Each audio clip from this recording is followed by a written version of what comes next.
بسم الله الرحمن الرحيم والصلاة والسلام على أشرف الأنبياء والمرسلين وبعد السلام عليكم ورحمة الله وبركاته.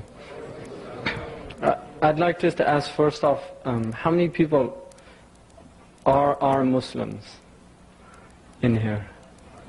Are Muslims, practicing Muslims? I don't want to embarrass some people or something.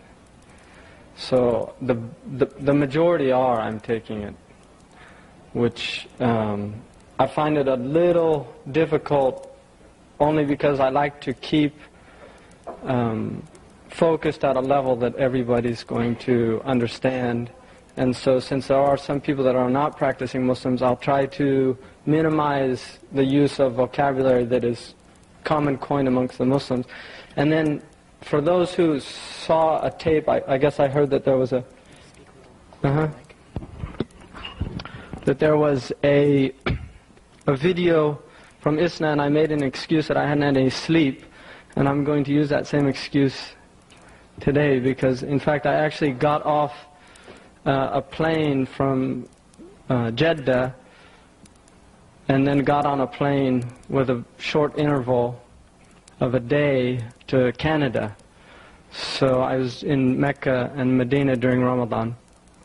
And actually the reason I'm here in the States is because I was invited here, and the people in Mecca thought I was insane when I told them that I had to go because I had a talk in Toronto, Canada.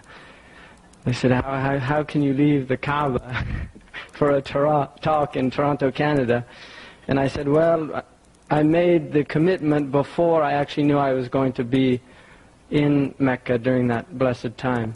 So I'm keeping my commitment here. So due to this jet lag, and I also feel like I'm at about 37,000 feet right now. So if I talk over your heads, it's only because of that experience. About the topic, a call to Dawah. If you look, I think my experience has been, I've done a lot of traveling. My experience has been, really to sum it up, a sociologist at Berkeley, who's been there for several years, told me not too long ago that for about 30 years he was an atheist. And just recently he had come to realize that there is a God. This was what he said.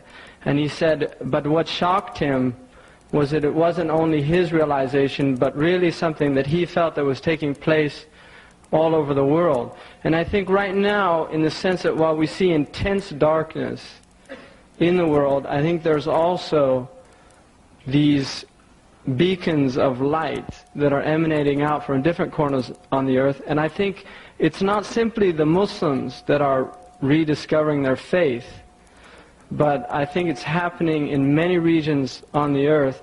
And I don't think that the reason that this is happening is something that can be reduced to materialistic explanation, which is generally how certainly Western analysts like to interpret these things. They like to say that the reason that there's a resurgence of Islam in the Muslim world is due to the fact that there's geopolitical situations there that are ripe for the situation to come about. People tend to find simplistic answers in religion. When times get complicated, people tend to look towards religion for answers. And I don't think it's can be reduced to that simple of a formula for interpreting it. What I would say, though, is that we have seen in our lifetimes things and events, really, that have been phenomenal. Anybody that's over 30 years of age has seen extraordinary changes in human society. People that are around 70 or 80 or 90 years old have seen unbelievable changes, things that really are unimaginable if they hadn't seen them.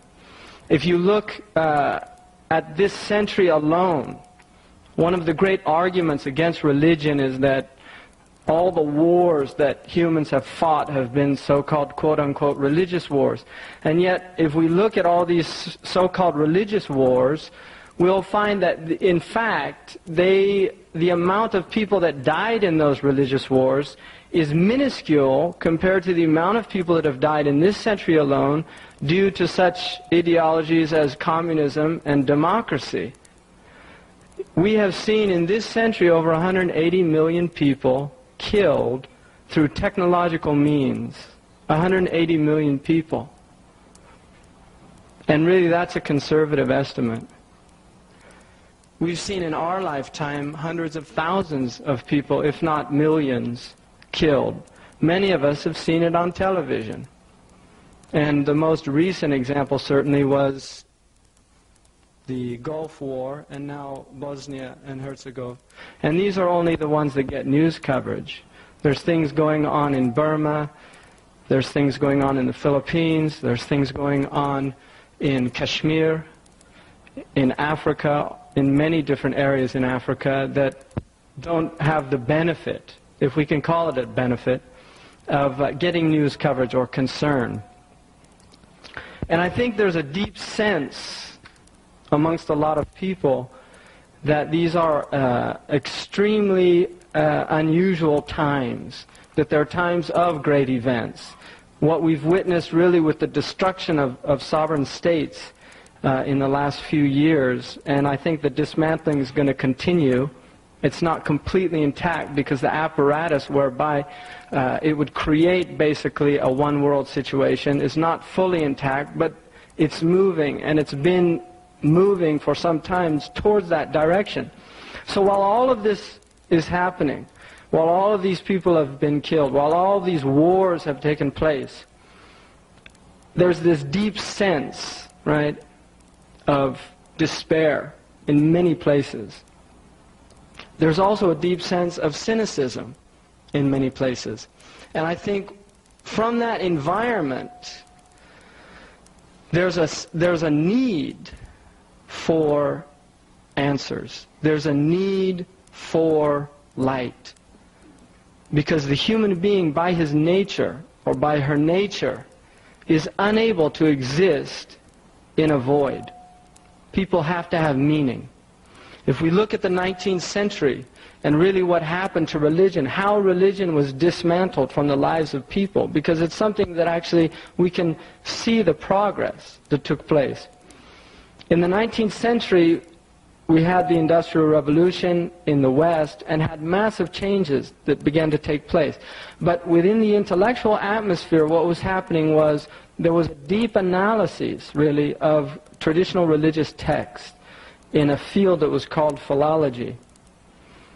And what these people began to discover was that these texts were in fact, there was a great deal of mythology, for instance, in the Old and New Testament.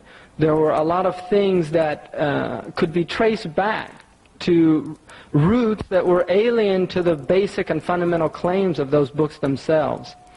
And this led to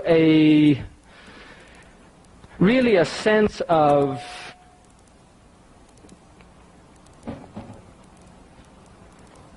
it basically destroyed Christianity, is what it did.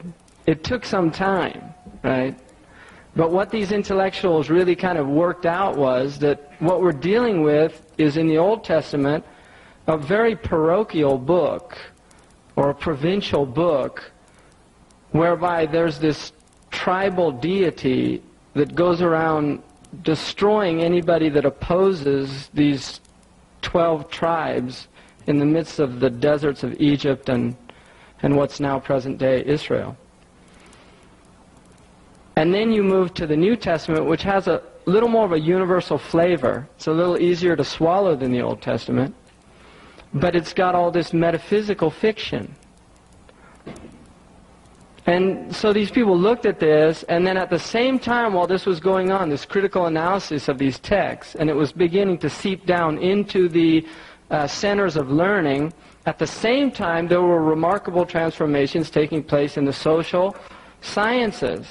Darwin's theory was really a justification for colonialism, because racism ultimately is a way that the people that exploit are able to, in a sense, justify their exploitation. It's nothing other than that. Racism is not about color. It's not about ethnic background. what it is about exploiters need a justification for exploiting the people that they're exploiting, or for feeling good about it. So if we look at people that we tyrannize and terrorize and say these people are really, they're not fully human, their frontal lobes aren't as developed as ours, they're really only useful for bondage or slavery, like Aristotle had his peoples that were naturally inclined towards bondage. And so the whole Darwinian picture really justified the Europeans going into Africa, into the Middle Eastern countries, into India and Asia, and made them really feel okay about being Christian and about doing all these things to these people in these places. So you had that taking place. And then you had communism. You had a materialistic explanation of class tension, of struggles within societies, basically being about bread and about food and about basic primary needs. And then as religion is losing its foot in the European psyche, what develops out of that really is what Nietzsche termed nihilism, or a void, really. And what Nietzsche said is once we eliminate God as an absolute value from the picture, all other values automatically disappear, you see. Because if I don't believe in a hisab, in an account, in a reckoning, if I don't believe that there's a moral authority outside of myself that imposes upon me moral imperatives, then really nobody can impose anything upon me. If there's nothing absolute, if things are relative in their nature, then nobody can tell me what to do or what to say. If, for instance, as a humanist, I choose not to kill, this is a hypothetical imperative. I choose not to kill. Somebody else down the road can say, I choose to kill. Right? And this happens. Well, why did you kill him? Well, it was Monday. I don't like Mondays. Somebody actually said that. They killed somebody went and shot a bunch of children in California, I think. And they asked them why they did it. Well, it was Monday. I don't like Mondays. You see, and that is really, you're getting into deep nihilism there, where there's nothing there. It's just a void. So if I've watched The Predator 50 times, which I think that person did, I haven't seen it one time, but I'm supposing it's some gruesome movie about a guy that goes around shooting people and kind of feeling good about it, right? And so this person had watched this program 50 times or something and then went out and did it, right? And then people say, well, there's no scientific evidence that watching television has any effect on the behavior of people. We've done several studies and there's no proof, right? So the point of all that is suddenly Europe's without any moral foundation or base, as if they ever had one. There's an argument that they didn't.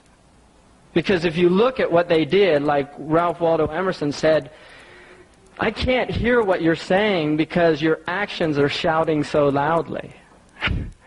Right, so while the Europeans have always told us about, and these are my grandparents I'm talking about now, the Europeans have always told us about democracy and Rousseau's rights of man and all these wonderful concepts, right? The fact of the matter is Europe seems to be kind of a leukemia on the social body. Or leukemia is too, that's a nice disease. It's more like a malignant growth, right? The kind of wherever it goes, it just eats people up, right? I mean, leukemia, you kind of get withered and just kind of fade away. Malignancies just get bigger and bigger until they kill everybody, right? And so there is an argument, but I would tend to say that there was at one time some moral base. To give you an example, the Pope actually once declared using crossbows as cruel and barbaric warfare. Therefore, it can only be used on the Muslims, right?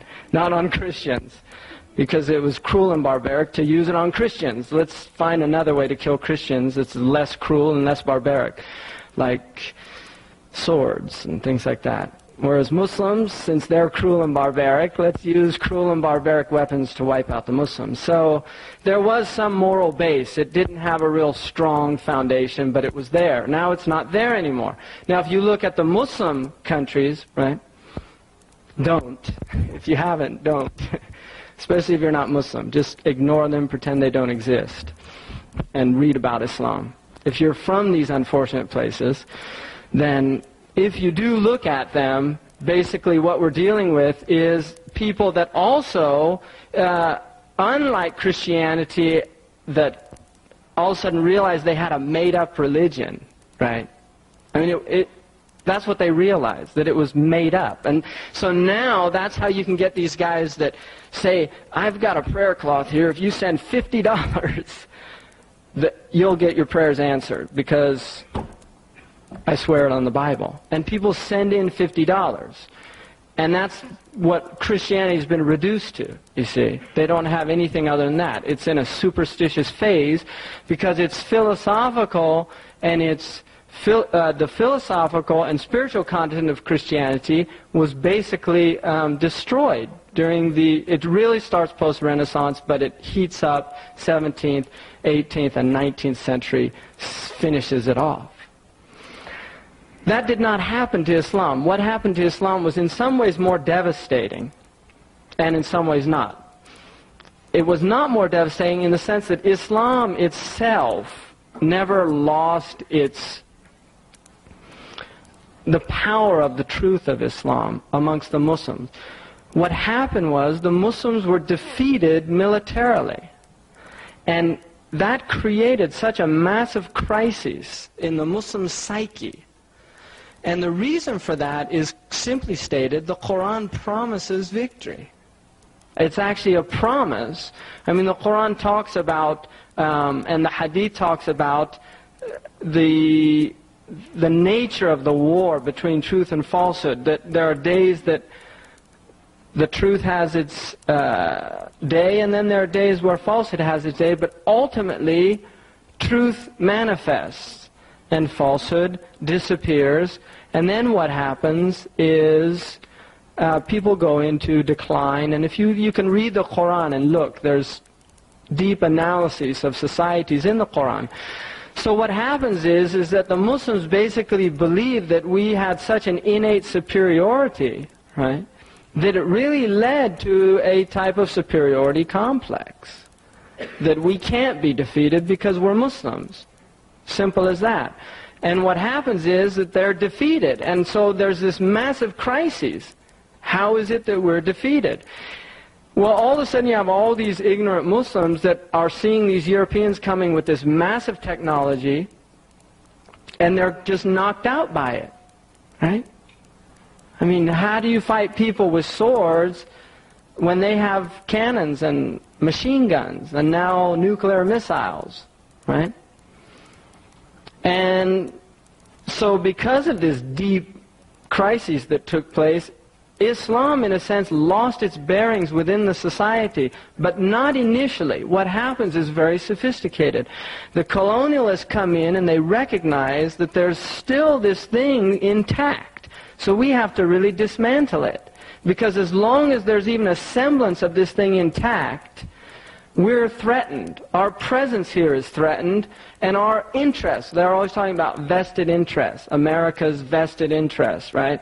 The vital interests of the Gulf region, right? This is what they talk about. They talk about interest, because that's what it's all about, interest. And so what happens is that they recognize the basic and fundamental thing that the Muslims need to be disengaged from is their book. Now, they were already, to a great degree, separated from the book, but not completely. And part of the reason was there were still very strong institutions of learning within the Muslim world. You see, Azhar was still this center of knowledge and learning, and people that went there did learn the whole traditional model, even if it was somewhat solidified. right? It had become solidified, but nonetheless there were people that knew a Quranic worldview, and they were able to explain it to people. People came from all over the world, studied there, went back to their countries. Same in Fez, at the Qarawiyin, the same in the Yusufiyya, in Marrakesh, the same with the Zaytuna, the Nizamiya in Baghdad, and Turkey, the madrasas that were all over Turkey. So there was this thing that was still somewhat intact.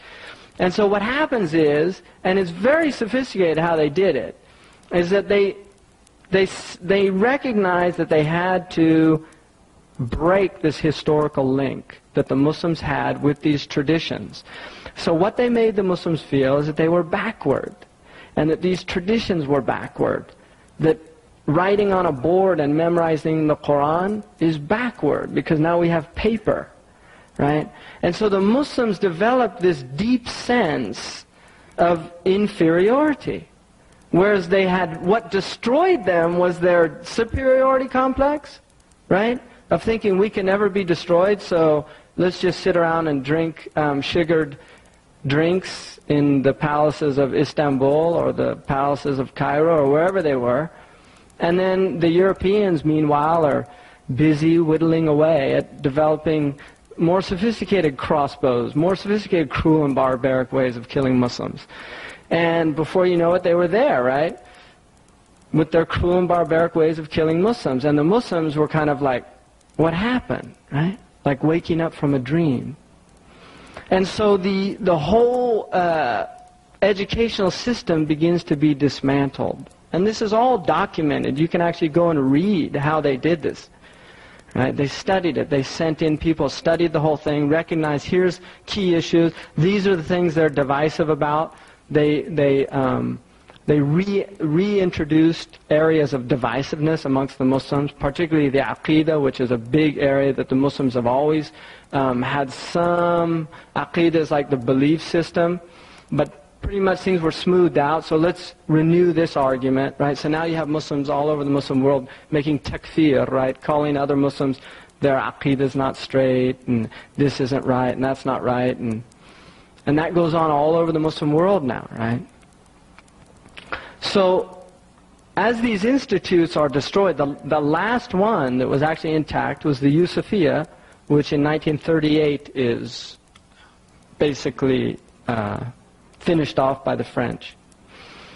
And so there you've severed now completely the Muslims from a historical link to their traditional understanding of Islam. And what emerges out of this is a new...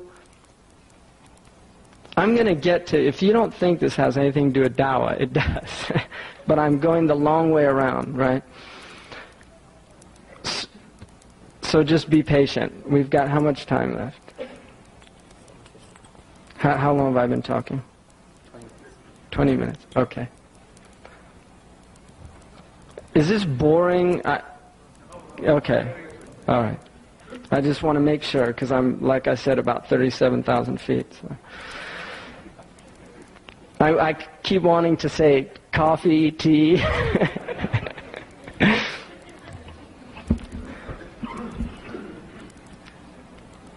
So, where were we? Right, the Yusufiyya. So what happens is they dismantled all these, and what's left is a few kind of places left in the middle of Swat Valley in Pakistan or India or the deserts of Mauritania or Mali. And the only people now that go to religious schools are the people that can't get into any other school, right? So you've got like 4th and 5th, 6th-rate intellects studying Islamic law that was written by first-rate intellects, right? Now that's a big problem, because they can't understand them. So now they've had to rewrite all the old books in this new, what they call fiqh al-wadih, right? Clear fiqh, like clear jurisprudence, because that other stuff was so difficult and ambiguous.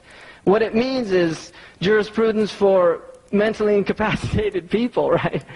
So we wonder why we're not producing any first-rate thinkers in Islamic thought, right? because nobody's studying it. They're all in engineering school discovering the latest cruel and barbaric way to blow up people. And they're working for Rockwell International doing it, or wherever, I don't know. I mean, isn't that what Muslims are, all the brilliant Muslims are? I just met this guy who's like a PhD in nuclear physicist from Algeria, and he's working on a new laser device to zap people, right? Which is probably nicer than a crossbow through the heart. But nonetheless, it's kind of got the same mentality there, right? Fry your enemy. That'll be the motto of the corporation that sells it, right? You don't have to drop smart bombs, just make them disappear. With our new laser device that can actually be automated from your command control in Washington, D.C. with the satellite over Dubai. So you don't even have to go over there, right? No more costs of shipping all the troops over and all this logistics. Just push a button and Baghdad disappears. I mean, that's where they're heading, isn't it? It seems like that, if you look at it. If you want to get into arms, that's a real interesting, right?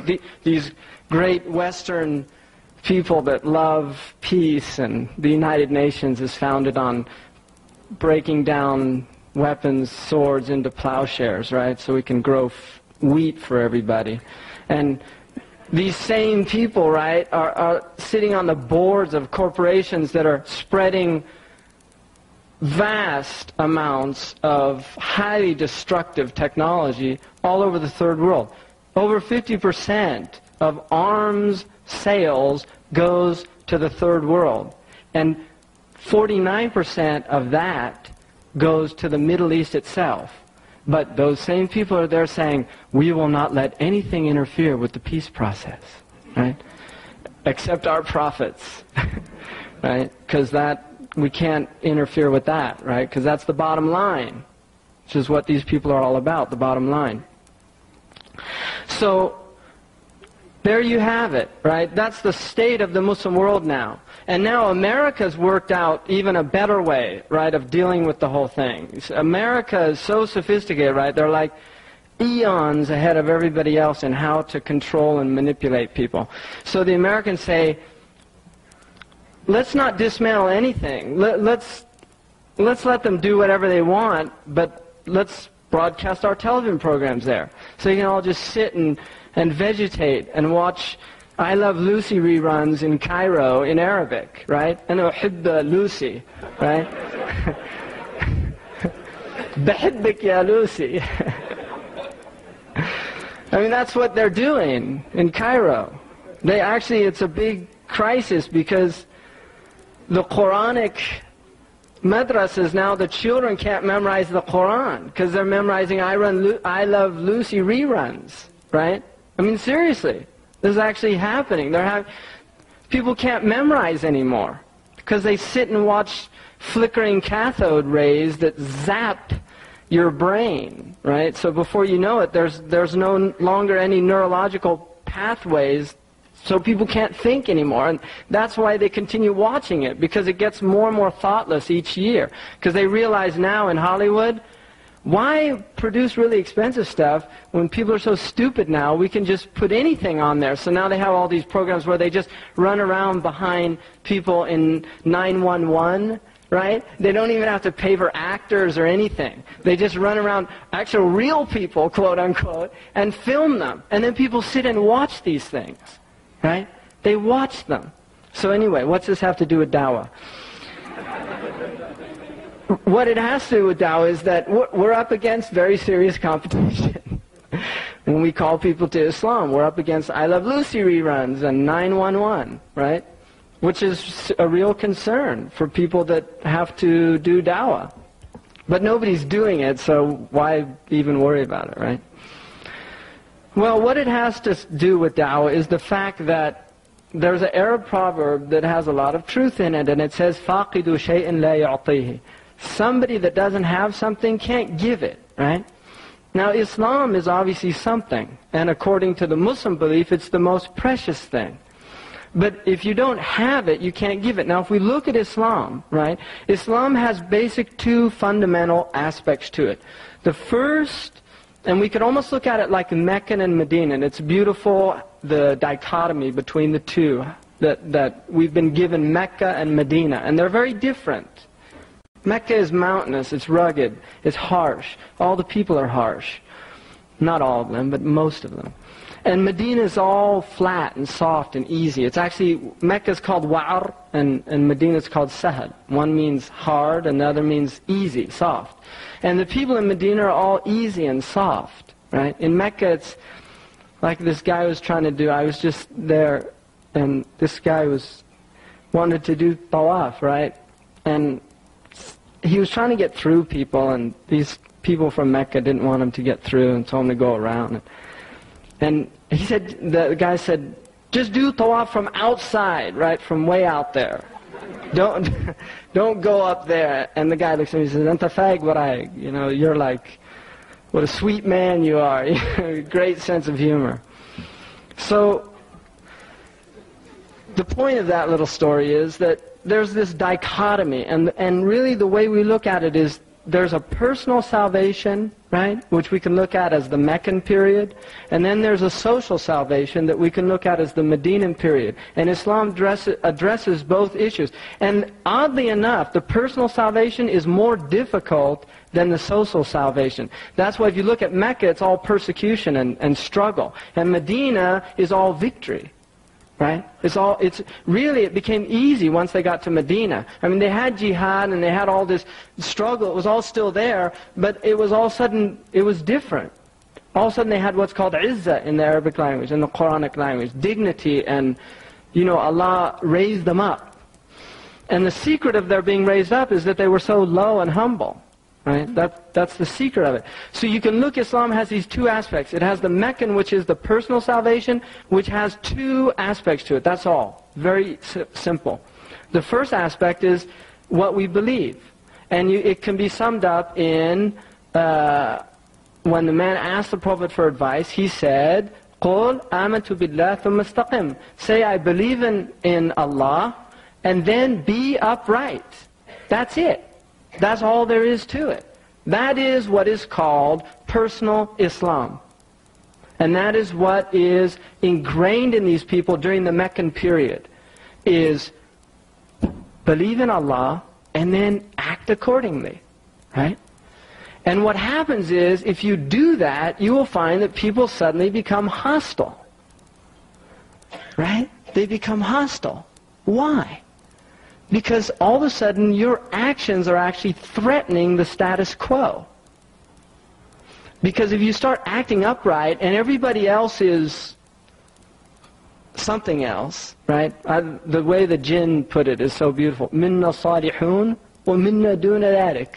Right? We have righteous people and then we have all these other people. Right? So if you act upright, you will find that people start getting a little uneasy.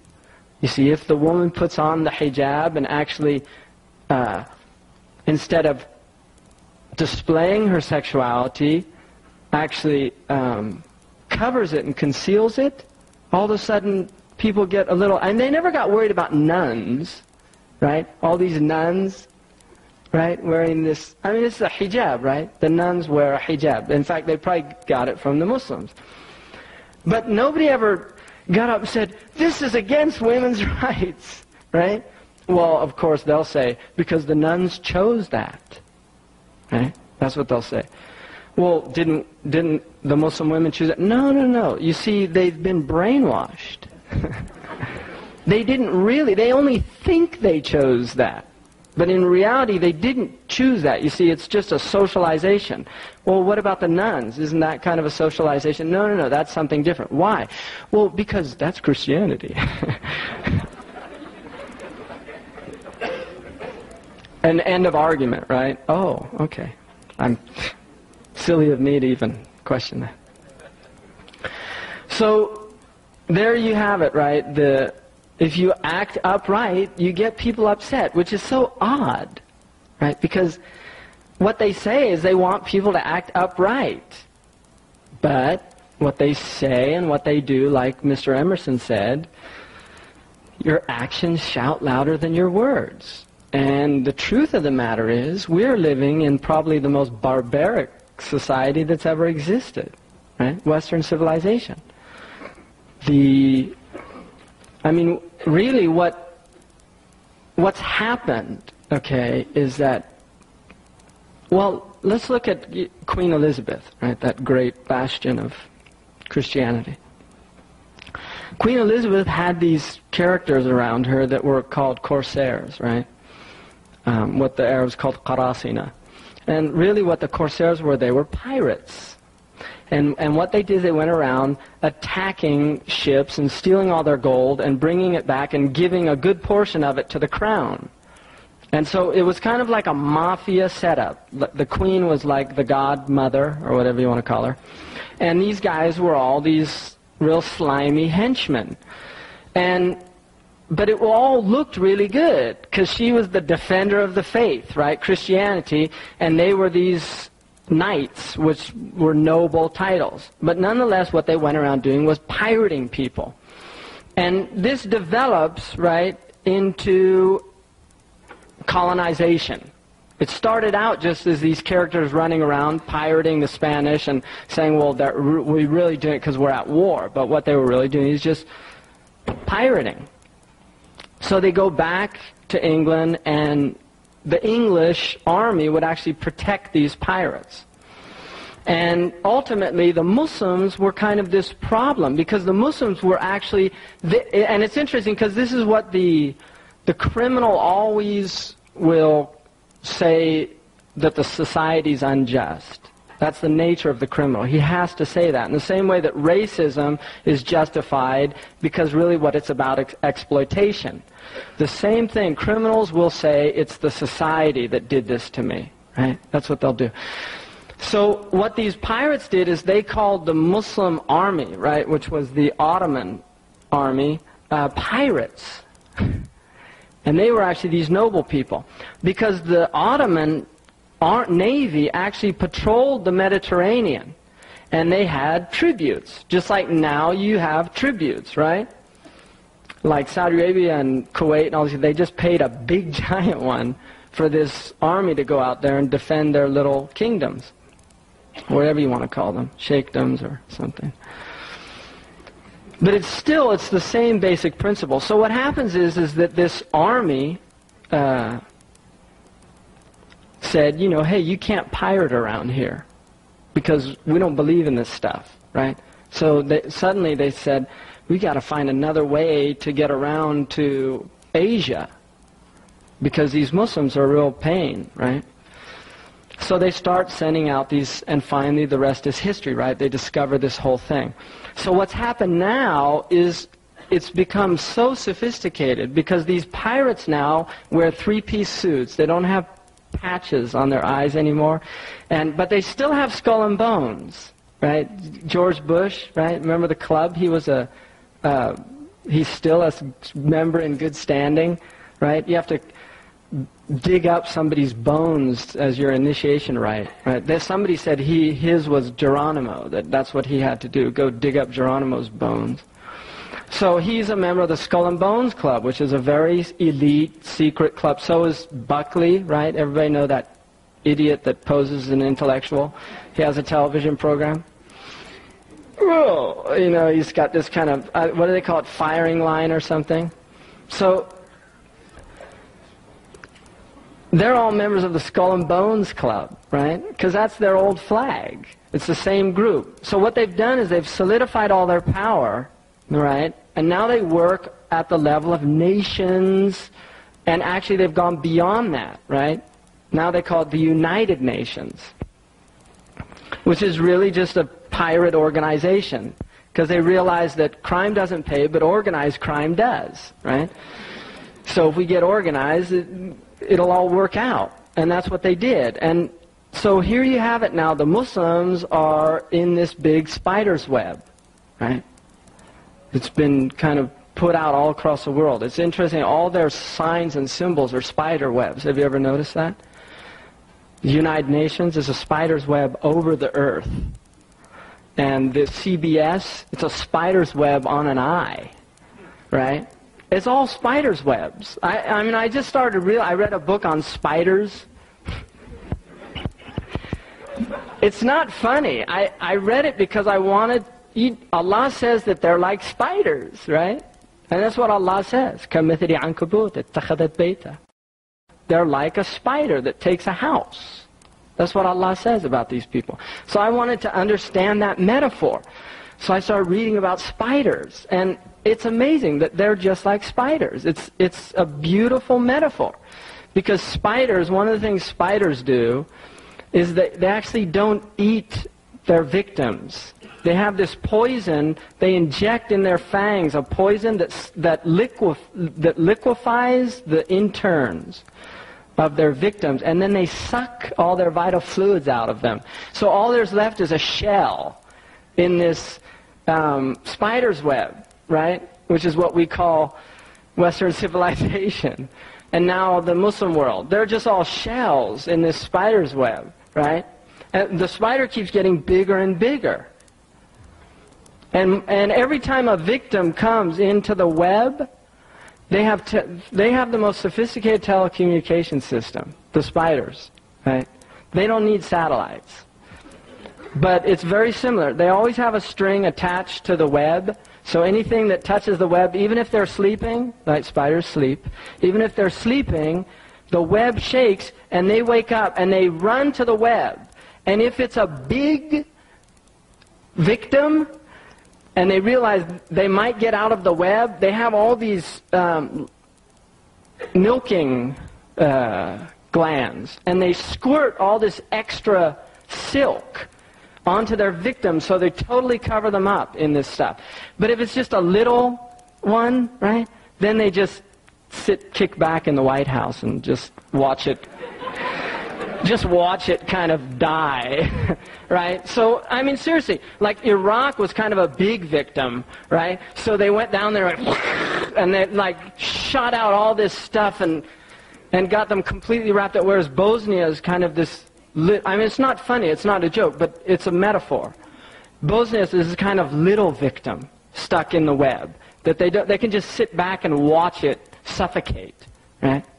From the webs of intrigue that they've created. I mean, it's interesting that this Jewish writer wrote what he called about how they armed Iraq. It's called The Spider's Web, right? It's an interesting book to read, The Spider's Web. So that's what they do. So what's this have to do with Dawah? I know you're all asking that question. It has a lot to do with Dawah. Because what we're dealing with now in the Muslim society is a society in turmoil and in really decay decay kind of indicates that there's still something alive there, right? I mean, if something's in a decaying state, it's not completely wiped out, but it's almost too easy a word to use for the way I look at the Muslim world. It's like I can't remember his name, but he wrote a book called Coma, where they kept these people alive just in a coma so that they could use their organs, right? And that's what the Western powers do to the Muslim world. They keep them just in a comatose state so they can get their oil and get their cotton and get all this, right? As organ donors. Because they have a dying society up here in the West that's based on consumption. And that's the only thing. See, the meaning of these people's lives is to consume. And if you take that away from them, all of a sudden they're in a complete void. And voids are scary. 80% of Americans that attempt meditation have acute anxiety attacks. Because they close their eyes and all of a sudden they say, oh my God, I'm inside myself. Give me something to look at, some stimulation. Turn on the television. Turn on the music, right? Let me look at a billboard.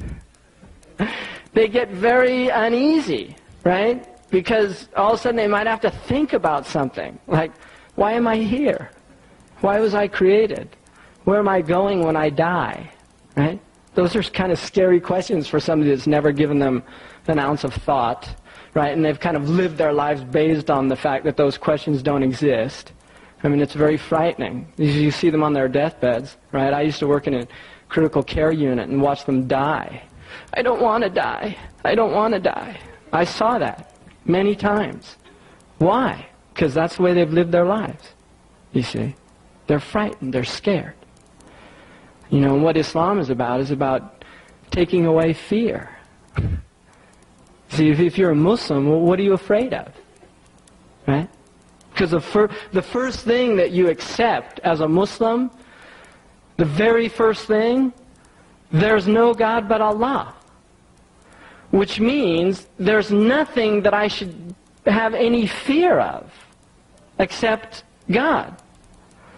And therefore everything else becomes secondary. Death is a secondary.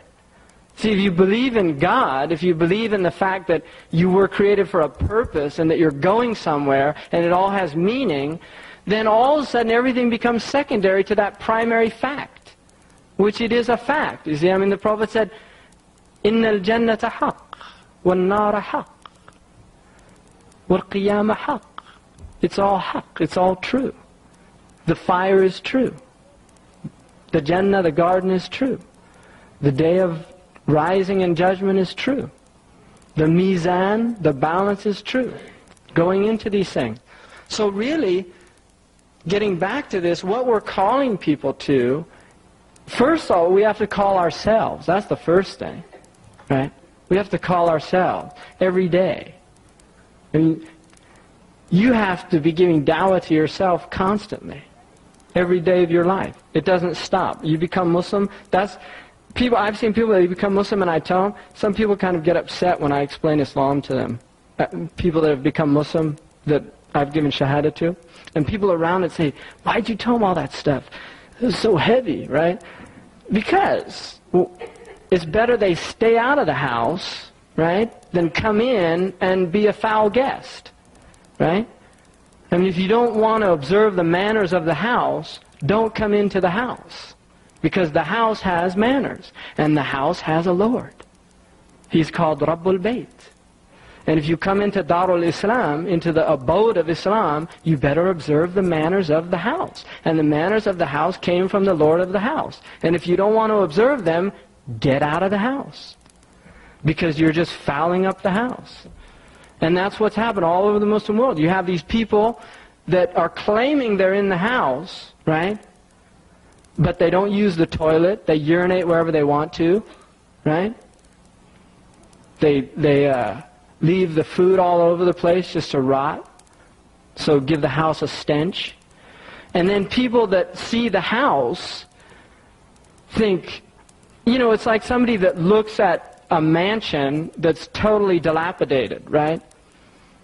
And they think, I wouldn't want to live there, right?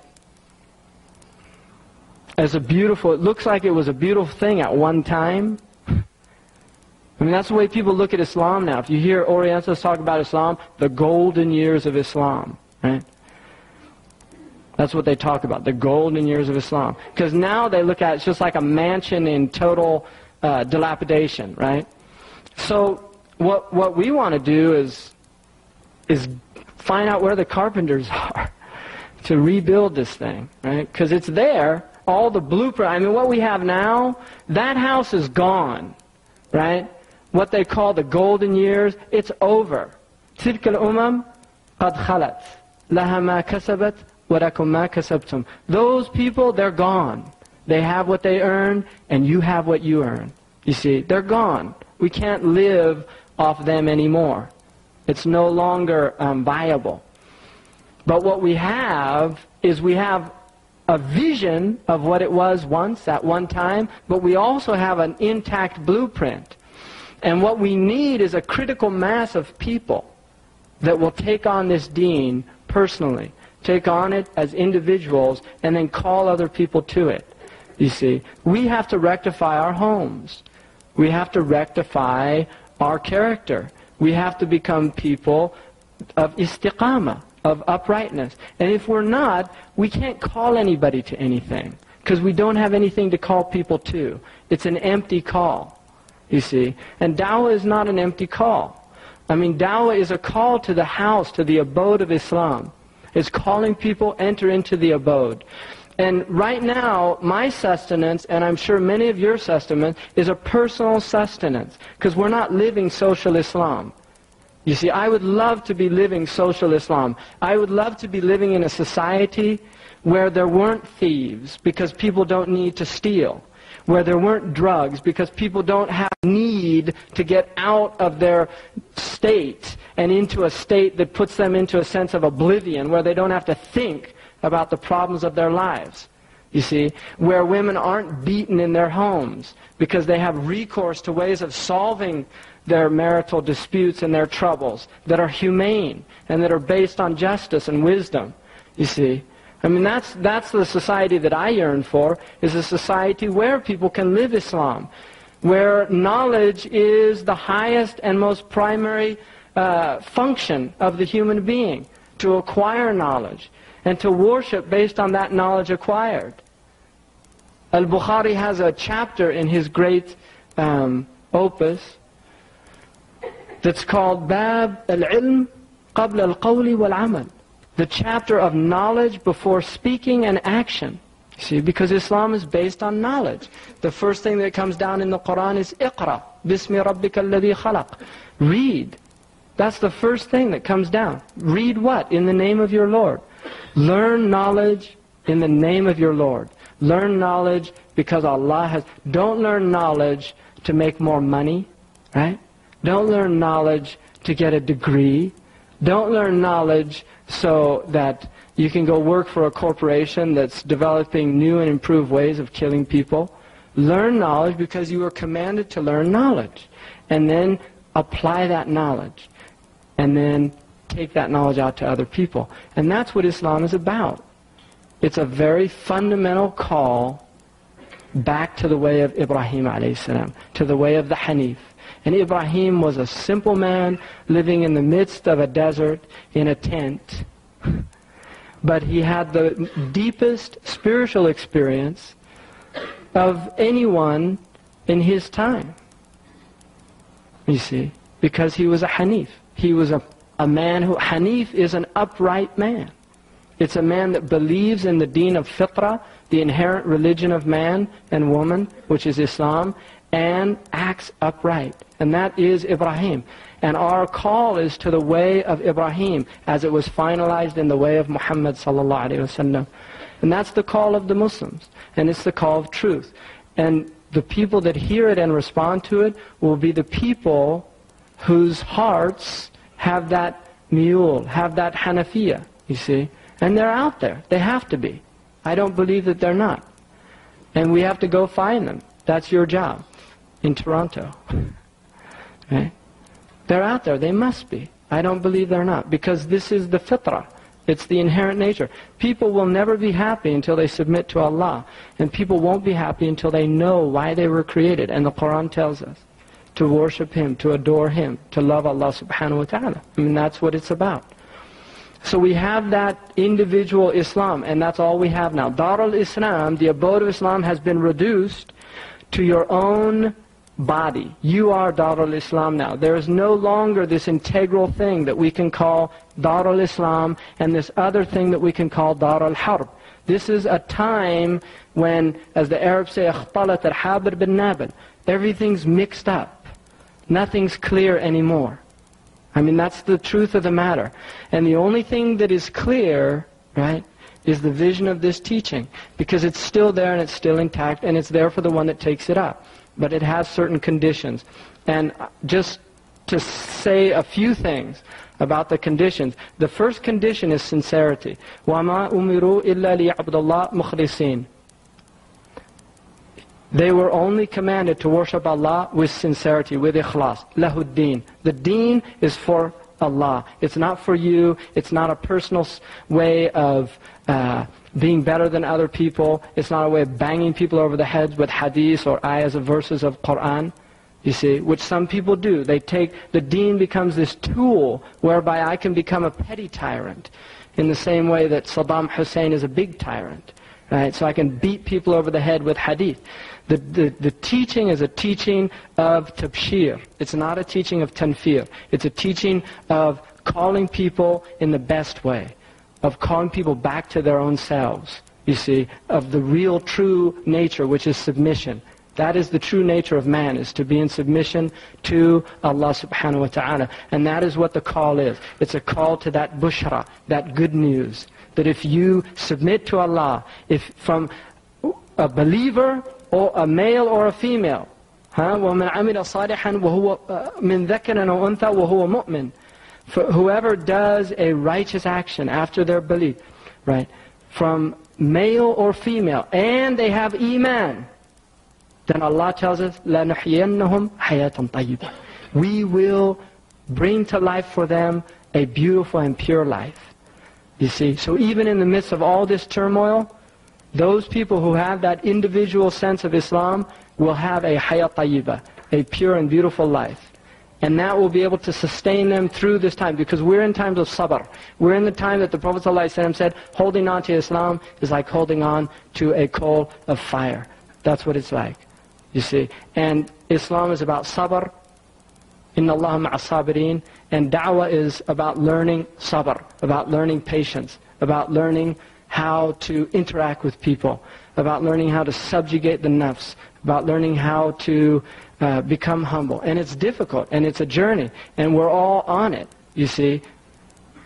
None of us have arrived. We arrive when we die. And the whole thing is a process of becoming better and better, you see. I wish Islam was a coat that you could buy in a store and just put it on, and all of a sudden you're a Muslim. But it's not. It's not acquired with ease. It's painfully acquired. And so I'm just been given the warning from the moderator. That's nice. Usually it says 10 minutes. Usually they say 22 seconds left, right? I won't mention any places where I've had that happen to me. So I'm going to just cut it here, because my thoughts have been a little disconnected, right? We're like I said, it's an age of disintegration. So my talk was a little disintegrated, but it just has to do, I'm using excuses, right? The Arabs, they say, al-udru aqbah min al-dhanb. Like, this excuse is worse than what you did wrong. So I'm just going to stop it here, and if people have questions, I'm going to remain standing, because I'll probably fall asleep if I sit down. أقول قولي هذا واستغفر الله لي ولكم. Oh, okay, we're going to take a break. Alhamdulillah.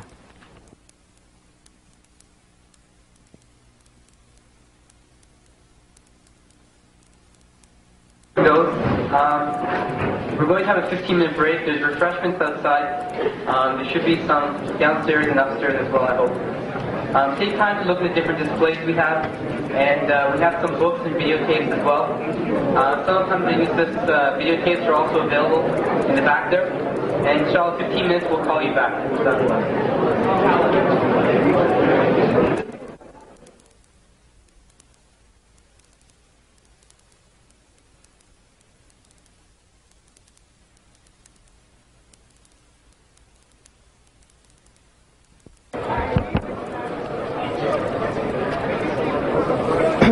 بسم الله الرحمن الرحيم. الصلاة والسلام على أشرف الأنبياء والمرسلين.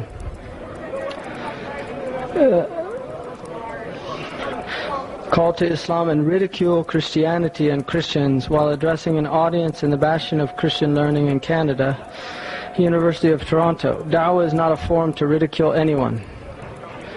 Aminullah. Well,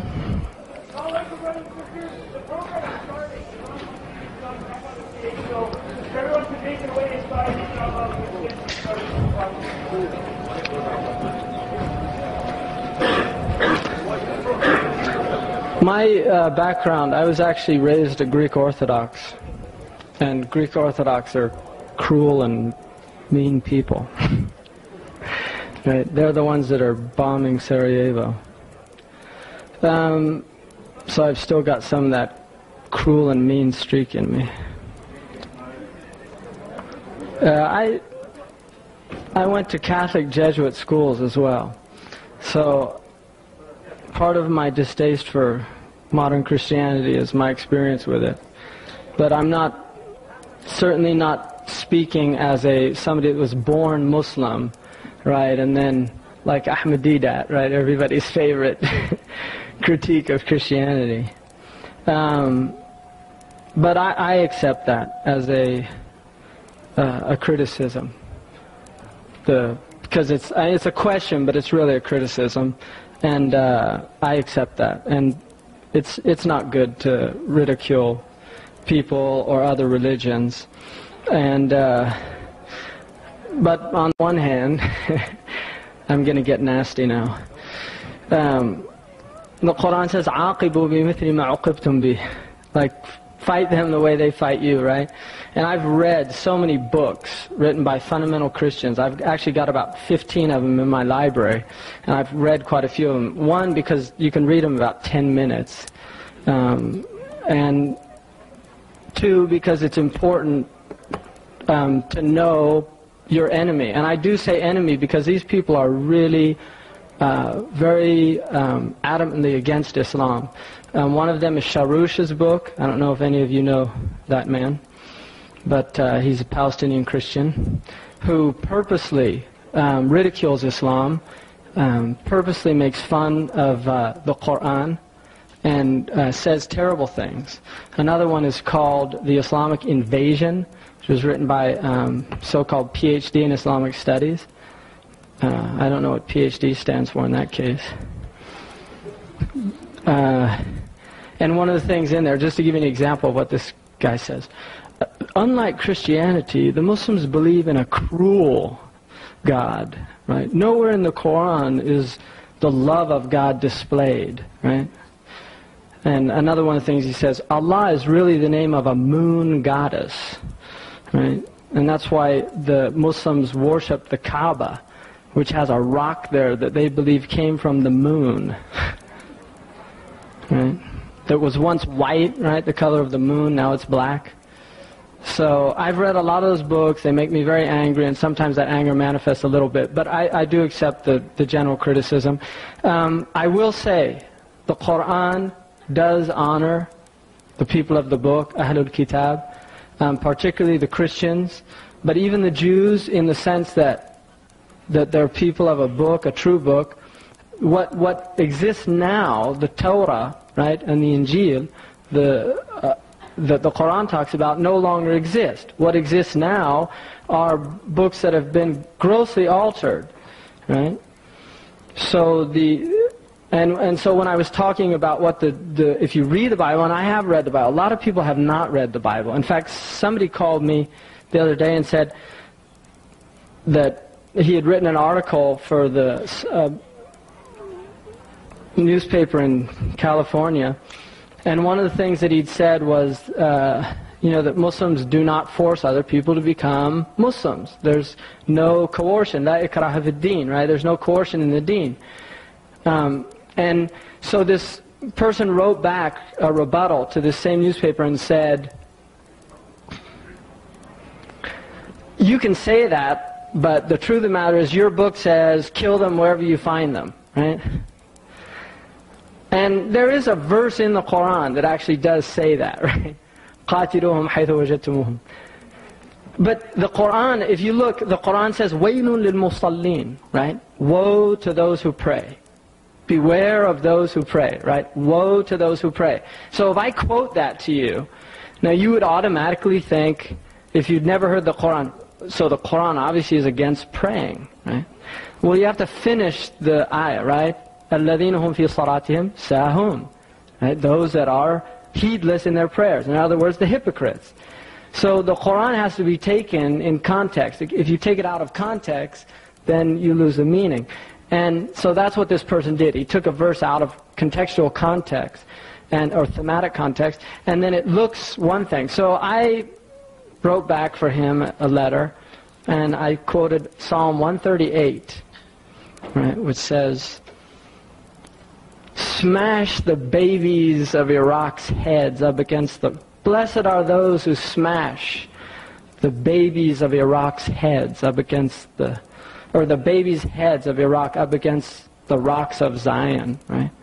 So I said, obviously the Bible is calling us to smash Iraqi babies' heads up against rocks, which looks like scriptural justification for Desert Storm.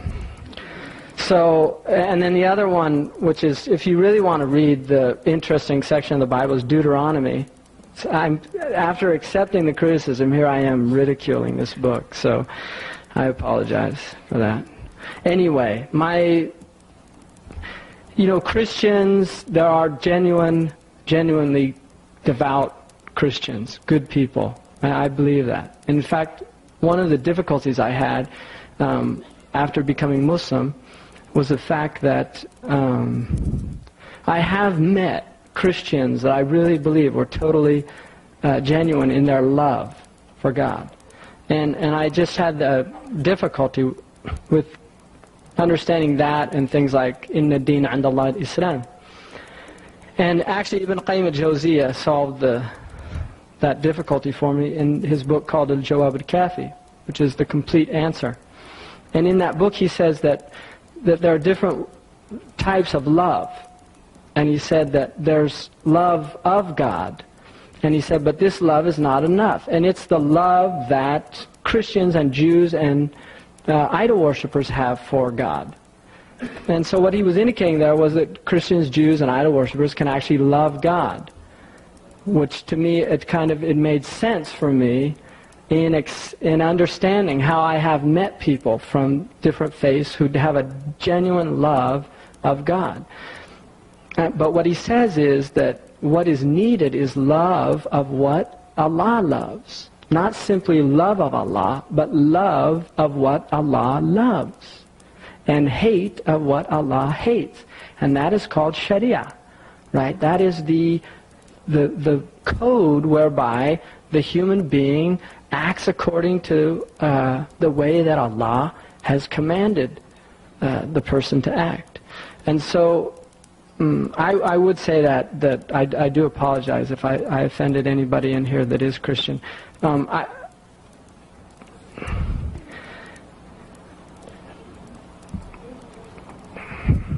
We're in I really think particularly in the West, in a post-Christian era.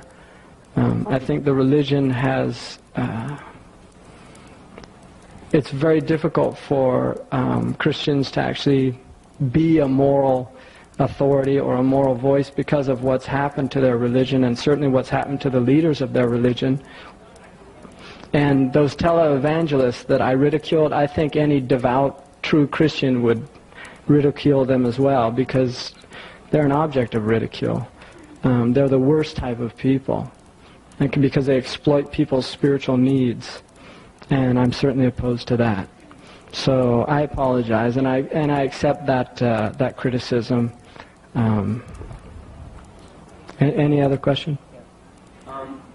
Can I just ask anyone who has a question from the floor? We have 2 microphones, so please feel free to come to that microphone and sisters that microphone to the brothers. We have a few more written questions here. I'll take a question from the floor first. Assalamu alaikum. Alaikum salam.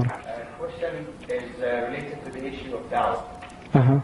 A lot of the Muslim youth who come from Arab countries or African countries, they get to marry non-Muslim girls. And those girls, they get to convince them that they are Muslims so that they get married, because these Muslim youths are good, they make good husbands, they will behave. And then after a little while, my Muslim brother naively thinks that he is marrying a good wife, and then after a few weeks she's back with her family to church. And the poor man is so much devastated, frustrated, almost to the point that he might get crazy or something. So we understand that it is allowable in Islam to get married to non-Muslims. But if you would get to that point, don't we think that it's not good to do? We better off get married to a good Muslim girl and maintain a strong Islamic family, a Muslim family, instead of that. What's your opinion about it? Inshallah, a'udhu billahi min al-ara. Seek refuge in Allah from opinions. I think it's a big social crisis that a lot of Muslims do come to these countries, and certainly youth come, and there's a what Zbigniew Brzezinski calls. I always wonder about, there's a lot of Americans that say, I go ridicule. I can ridicule them because I'm an American. A lot of Americans say, so what's your name? Abdul Aziz. Abdul what? Right? But they can get Zbigniew Brzezinski and Arnold Schwarzenegger. Well, if you give them a name like Abdul Aziz, they say, Abdul what? Look, I'll just call you Abdul. And you're kind of like, well, actually that means slave, right? So I'm not a slave. I'm the slave of Al-Aziz, right? Which they don't say. They end up saying, okay. And so that you get Abdul, right, working at whatever they're working at. Or they change it to Mike or something like that. Make it easier. Just call, and I won't say that. Now I got to watch it now because I feel a little self-conscious. Just let me try to finish that question. One of the big troubles is that the foundation of marriage in Islam is an acceptance, right, of Allah and His Messenger. I mean, that is what is going to maintain a marriage.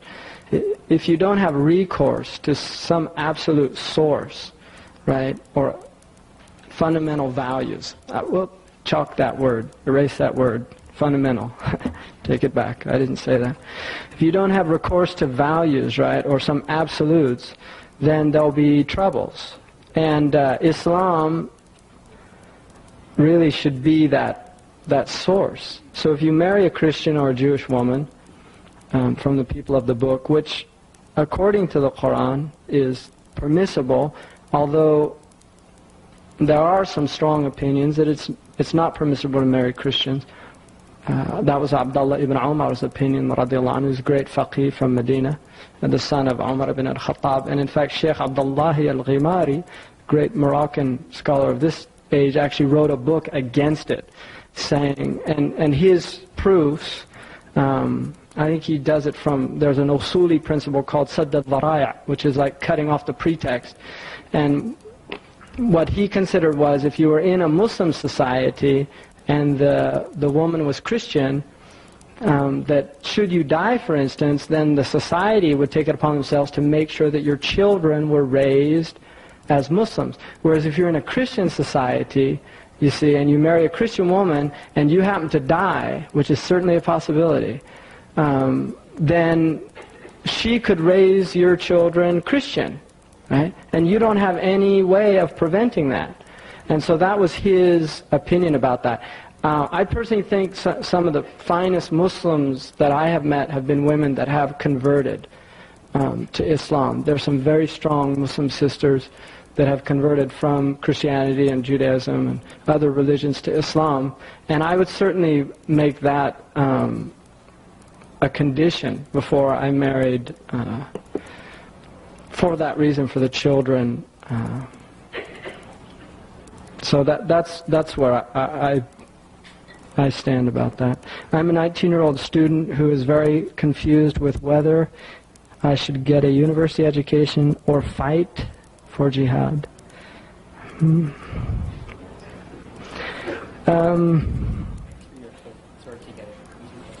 Okay. Can you elaborate on the disparity of secular education and religious education, how they can be merged?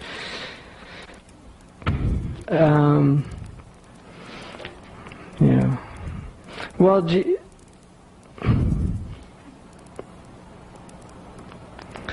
that's a very long answer, because you have to go into really about jihad and what jihad is and what the prerequisites for that. One of the basic principles of jihad, though, especially at your age, would be taking permission from your family. And the other thing about, a lot of where there are Muslim crises, the problem is not actual numbers of people, but it's actually basically get down to it, military hardware and logistical needs. I mean, the Bosnians have vastly outnumber the Serbs, but they're completely unarmed, you see. So the crisis there is not a number of people. And the same was true in Afghanistan. You know, I was in Peshawar when the Russians were still there, and that was one of the things that they told me. There's plenty of people. It's about weapons, hardware. And Kashmir is a similar situation, and the Philippines, Eritrea. I mean, what we have is really not a shortage of manpower, but we have a shortage. One, we don't have true leadership. In other words, there's no governments that are supporting the besieged Muslims wherever they are. And two, there's just not weapons, right? So, yeah, you have to just think about that. Can you elaborate on the disparity of secular education and religious education, how they can be merged? Well, I was saying to somebody earlier that there's in Islamic, in an Islamic society, there would be no such thing as secular education. It doesn't exist. Because there's no such thing as secular knowledge. There's only fard ayn and fard kifaya. Any knowledge is either classified as a ayn, a kifaya, makruh, or muharram. Right? And that's all there is. So, for instance, fard ayn would be you have to learn how to pray. Everybody has to know how to pray. If you go to Umrah, you have to know how to do Umrah. I'll give you an example. At the Kaaba, there's all these people that go around Kaaba, and they're in ihram, and they're going, and they'll go along touching the Kaaba as they make the tawaf, which breaks your shalt, right? Your circumambulation around the Kaaba. It actually breaks it, right? If you touch Kaaba, because you're inside the Kaaba, because there's this marble layer that goes out. It's called Shadarwan, and it's actually part of the Kaaba, right? The original foundations of Ibrahim alayhi salam, and tawaf is around the Kaaba. So if you go in, you're actually part of your body is inside the Kaaba. So it invalidates your shalt. Right? Now some people can say, well, you're picking hairs there, but you're not, because that's the nature of Sharia. You have things that you do and things that you don't do. That's all Sharia is. Awamir and nawahi. It's commands and prohibitions. And so you have to, if you go on Umrah, it becomes fard ayn upon you to learn how to do Umrah. You can't go there with a book, and as you get there to the black stone, you start looking, now, how do I do this? It shouldn't be to that point. And you see people like that during Hajj. They're trying to work out how to do their Hajj when they should have learned it back home. So that's a fard ayn, right? If you buy and sell, you have to learn the rules of buying and selling. You cannot do anything without knowing how to do it. And it's an important element of our teaching, is to learn what Allah has commanded you to do. Umar radiallahu anhu used to go into the suq, into the marketplace, and he would actually test people. Right? It's called, nowadays they call it quality assurance. Right? I mean, the Muslims have that concept in our deen, in the Sharia. Yeah, he used to go in and he used to pull the dates off the top to see if the ones underneath were as good as the ones on top. And if they weren't, he would tell them that you're ghash, you know, that you're cheating people. Right? It's like you go to the Safeway. Do you have Safeway in Canada? No? Okay. I saw in Saudi Arabia, safest way, right? And it had the big S. It was just like Safeway, right? But it's called safest way. Some poor Saudi guy went to school in California and went back and said, I want to make something just like America. So, safest way. There was probably some legalistic problems with calling it Safeway. So, but there they'll always have the big strawberries on the top. Big giant ones, and then if you actually, when you buy it and then pull off the top, all the ones at the bottom are squashed and small. That's the same principle, right? It's ghash. وَمَنْ غَشَّانَ فَلَيْسَ مِنَّا. وَمَنْ غَشَّانَ فَلَيْسَ مِنَّا. The one that cheats us isn't from us. So that's what Umar used to do, right? So you have to learn those things. Now, the other knowledges are called fard kifaya, furud al-kifaya, like medicine is a religious knowledge because it's an obligation on some people to learn it. So it's not secular. It is by its nature religious because Muslims don't have a concept of secular. See, the Christians, Right? I'll try to watch myself here. The Christians split the religion at a point when they say that Jesus said, and I don't believe it, but they say that Jesus said, give unto Caesar what is Caesar's, and give unto God what is God. Now, I don't believe a prophet would say that, because we don't believe anything is for Caesar. We say, al-mulku lillah. Everything is Allah's. So how can you give to Caesar what's Caesar's, and give to God what's God's?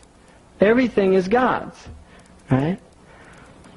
So, but that verse in the New Testament is the verse that's used to split church and state.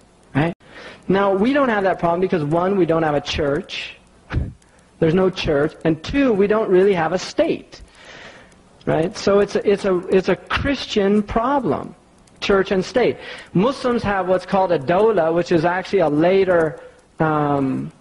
it's a later invention of the fuqaha to call dawla in the ahkam al-siyar, like diplomatic rules. The dawla is the opposite of state. State comes from a Latin word which means status, right? Which is staying the same. We get static from it, like static, the status quo, the way things are. Dawla actually means the thing that's constantly changing.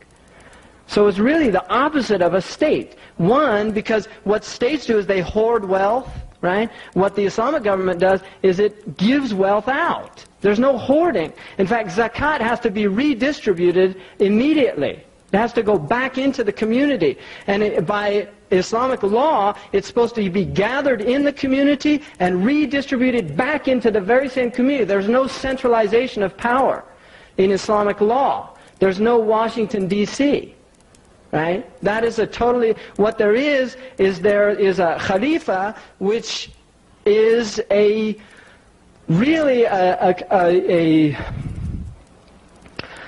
it's a representation of the prophetic hub, whereby everything revolves around it, you see. That's what it is. He is the Khalifa of who? Of the Messenger of Allah. That's what the Khalifa is. If he obeys him, we obey him. If he disobeys him, we don't disobey, you see. So our hearing and obeying is based on his hearing and obeying, right? And so if he's not hearing and he's not obeying, then we don't listen to him and we don't obey him. And that's from Umar radiallahu anhu, when he took out, he gave a khutbah, a talk to some people, and he said, radiallahu anhu, what would you do if Umar started going crooked? And one of the Sahaba pulled his sword out and said, I'd straighten you with this. And so Umar said, Alhamdulillah, there's still people in this ummah that would straighten Umar if he went crooked.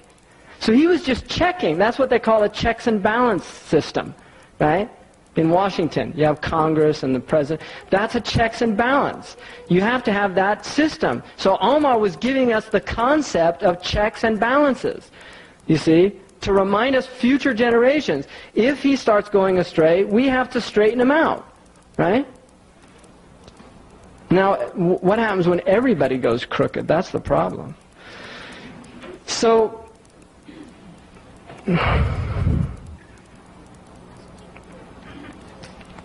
I have a reputation of giving very long answers. All right, go ahead. Okay, yeah. Right on the left there. Okay. Assalamu alaikum. Alaikum salam wa rahmatullah. I first would like to thank you, brother, for your good coverage of the historical factors that were somehow led to the decline of the Muslim Ummah. It's not the only factor, however. Right, well, it's very complicated, yeah. Now, my point was that when you talked about Dawah, and you divided it up in Mecca and Medina, and you probably made some comparison between what happened then and what could probably be our situation now. Allah subhanahu wa ta'ala says in the Quran, وَمَا أَتَاكُمُ الرَّسُولُ فَخُذُوهُ وَمَا أَتَاكُمُ الرَّسُولُ فَخُذُوهُ وَمَا نَهَاكُمْ عَنْهُ فَانْتَهُوا. Whatever the Prophet ﷺ had given you, you take. Whatever he's forbidden, yeah, you abstain. That includes everything, and it includes the method, the tariqah with which we call for Islam and Dawah. It just felt or seemed that you've isolated that what Dawah is now is just to look at yourself and build yourself, your Muslim personality, and look at other personality like it's individualistic. It's more, it doesn't, it's linked, it has no links to the societal level, because the sum of individuals doesn't make a society. And if we have 100% Muslim individuals, it doesn't necessarily make by that itself in itself a Muslim society or a Muslim dawlah or a government. Right. So there must be, as we see in the seerah of the Prophet Sallallahu Alaihi Wasallam, from earlier times in Mecca, he sent his messengers to leaders of the greatest nations then, like Kisra and Herakl, and he asked them to get into Islam. And he also went around the tribes around Mecca, asking them to get and to give him rule, to rule by Allah's rules and Allah's Sharia. Some of them gave him conditional rule. He rejected. So he was after something. The idea is that there is a method he outlined for us, and we can see clearly in the seerah. And alhamdulillah, we have many Muslims here, Muslim brothers, who I think are a bit knowledgeable about the seerah and who can see things, who can read and see it more. Maybe if you can outline it much stronger, because it felt like it's only individualistic. No, when I talk, I try to talk to the audience I'm speaking to. People have, there's called maratat al-taklif, right? Yes. And people have different taklif, which is your responsibility. There's different responsibilities. For the vast majority of people, they are not responsible for instance, the rulers, the people that are to rectify the rulers are the ulama. Right? These are the people that have to rectify the rulers. That's why the Prophet ﷺ said that the greatest jihad, أعظم جهاد كلمة الحق أمام سلطان جائر. The biggest jihad is actually dawah. It's a word. It's not fighting or anything. The biggest jihad is speaking the truth in front of an unjust ruler. The people that speak the truth are the people that have what are called hujjaj and barahin. They're the people of proofs and of sound arguments. And those are the ulama, you see. And that's why all of the early communities said that the fasad ad-dunya, right, the destruction of the world is with the destruction of the ulama and the umara. Because the ulama and the umara have to have this relationship. One has to be rectifying the other, you see. And if they don't, then you get disintegration, which is what's happened in our societies now. Most of the ulama have aligned themselves with unjust rulers. And so they have lost their status within the Muslim societies. People really don't listen to them because they see them sitting next to Pharaoh. And if you're sitting next to Pharaoh, you're in bad company, right? So my point is that I've been Muslim now almost 18 years, and I've heard a lot since the time I became Muslim until now. And what I've recognized is that there's a lot of talk, and talk is very cheap. And you can sit around in cafes and discuss about the way things should be, but if people aren't changing some very fundamental things, which is not to ignore other aspects, you see, but the rectification of societies takes place from those people that Allah subhanahu wa ta'ala has given them the intellectual gifts and the spiritual gifts for that transformation. The vast majority of people don't have those, the tools, right, adawat, the tools of that change, which is to actually change not just themselves, but to change the society. People, what are called the awam, which I consider myself from them, are the simple people, right, that don't have the deep knowledge that's necessary to present blueprints and present. We have Muslims working very hard, not just in the Muslim world, but outside the Muslim world, for change at the highest levels, do you see? And they have that taklif, and they exist. And there's movements that have been going on for a long time to bring about those change. Do you see what I mean? Did you follow that? Yeah. So our, Muslims should support those that are working towards that change. I personally, the Islam that I studied was, I studied with very classical scholars, mostly from Mauritania, and my understanding of Islam is that Islam is not a revolutionary type of teaching, because khuruj an as-sulta, what's called khuruj an as-sulta in the rules of fiqh, like going out and actually opposing the government and things like that violently, there have to be very specific conditions present for that to take place. And those are fiqh details that we could go into here. So Islam is a total picture, and I'm not trying to say that it's one isolated aspect. What I'm saying is that is the beginning point for us as individuals. And if we have not begun there, then there's no point in trying to get somewhere else. You see, you have to start, everything starts with steps. A child first learns to crawl, and then it learns to walk, and then it learns to run. And that's the nature of growth. It's progressive. There's this Arabic saying that says, طَعَامُ الْكِبَارِ ثُمَّ الصِّغَارِ. The food of the giants is poison for the little ones, right? The food of adults is poisonous for babies. You can't feed babies meat, you see. But just one comment here. Yeah, تفضل. Just that when Mus'ab bin Umair radiallahu anhu was sent to Yathrib, then it was then called Medina later. Yeah. He prepared the society, he prepared the base, not necessarily of ulama. Yeah, where's Mus'ab? That's what we want, Mus'ab. Yeah, that's what we want, Mus'ab ibn Umair. There is goodness Alhamdulillah. in me and in this ummah until the day of the There's, alhamdulillah. We shouldn't lose hope, from Allah. I wouldn't be here if I lost hope. I'd be at home with my family, sleeping. Preparing the society, that's what brought the Mus'ab. Radiallahu anhu. Yeah, but who prepared Mus'ab?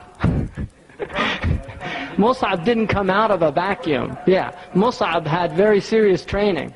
Like the ulama, you see, they talk about degrees of da'wah. The first degree is called tabligh, right? Which is actually where individuals who have taken it actually go out and spread the message. The second degree is called takween, right? Which is where the people that accept the message then are molded into actual real characteristics of that message. And then the final stage is tamkeen, which is when Allah يُمَكِّنُهُمْ فِي الْأَرْضِ, and that's a promise in the Quran. But there's what's called in the Quran a jumla haliyah in the Arabic language, which is a sentence of state. In other words, if the condition exists, then that thing exists. And in the ayat of tamkeen that Allah says, وَلَا يُمَكِّنَنَّكُمْ فِي الْأَرْضِ, right? He will establish you in the earth. يَعْبُدُونَ اللَّهَ لَا يُشْرِكُونَ بِهِ شَيْئًا. They worship Allah and they do not associate anything with Him. That is the jumla haliyah that Allah promises. If that exists, the other thing exists. If you look at the Quran, Allah subhanahu wa ta'ala says, يَا أَيُّهَا الَّذِينَ آمَنُوا أَتَّقُوا اللَّهَ وَقُولُوا قَوْلًا سَدِيدًا. Oh, you who believe, have taqwa, have conscious awareness of Allah, right? And say truthful things. Be upright in your speech. In other words, have the awareness of Allah. And taqwa is behavioral. It's not i'tiqad. Taqwa is not the way you think. It's the way you act. In other words, behave like a Muslim and speak like a Muslim. Now look at what's called the result of that, right? يُصْلِحْ لَكُمْ أَعْمَالَكُمْ. He rectifies your state. يُصْلِحْ لَكُمْ أَعْمَالَكُمْ وَيَغْفِرْ لَكُمْ ذُنُوبَكُمْ. And He will forgive all of your wrong actions. So, in other words, your worldly affairs are rectified and your otherworldly affairs are rectified. And then Allah tells us, إِنَّا عَرَضْنَا الْأَمَانَةَ عَلَى السَّمَوَاتِ وَالْأَرْضِ وَالْجِبَالِ, that He has given this amana. And the amana here, the trust that Allah put forward to the heavens, the earth, and the mountains, and that they refused it, and man took it on, is the takalif al-shar'iyyah. It is the responsibility of implementing this teaching in our lives and in ourselves. And if we do that, if people get up at night and call on Allah and do these things, that is primary. That's all I'm saying. If you're not doing that, don't expect anything else to happen, which is not negating the other things. Allah says in the Quran, وَعِدُّ مَا اسْتَطَعْتُم مِّن قُوَّةٍ وَمِن رِبَاطِ الْخَيْلِ. I mean, all these things exist. Prepare with power and strength and horses, and which could be read what, the means, the necessary means. But see, somebody told me once that, you see, if we were had military strength in Bosnia, this would have never happened. That is a fallacious argument, right? In logic, that is a fallacious argument. Because if Allah wants, Allah could have got the Serbs and the Croats killing each other. And then after they all killed everybody, there'd just be Muslims there, they have their country and everything. I mean, it's not based on material, you can't interpret things materialistically. You see, our deen is based on the second principle in the deen is the iman bil ghaib. الَّذِينَ يُؤْمِنُونَ بِاللَّهِ They believe in Allah subhanahu wa ta'ala and in the ghaib. They believe in the unseen. So there's other elements acting and happening in creation that we don't see, that we're not consciously aware of, but that are taking place. So rectification, that's all I'm saying, is rectification begins first with the self. If that's not taking place, then all of the other things that extend from that are of no benefit, you see. And if Allah does not give us success, then we have to go back and look at why. And the Muslims have not had success. We have not had success in terms of tamkeen. There's been success, alhamdulillah, in people returning to the deen and these things. And it's happening in the time that Allah wills it to happen. The other thing that one of the North African scholars, Ahmed Zarruq, said, is that one of the great tribulations of our time, and he said this in the 9th century, is that people, he said, يستعجلون الفتح دون شروطه, that they try to hurry the victory or the opening without having the conditions. And each one of the stations, right, of the tabligh, takween, and the tamkeen, they have conditions. For instance, in Afghanistan, shurut al-nasr were there, but shurut al-tamkeen were not there. You see, the conditions of victory were there, but the conditions for establishment were not there. And they are, you can look at them, our scholars have enunciated them very clearly from the Quran.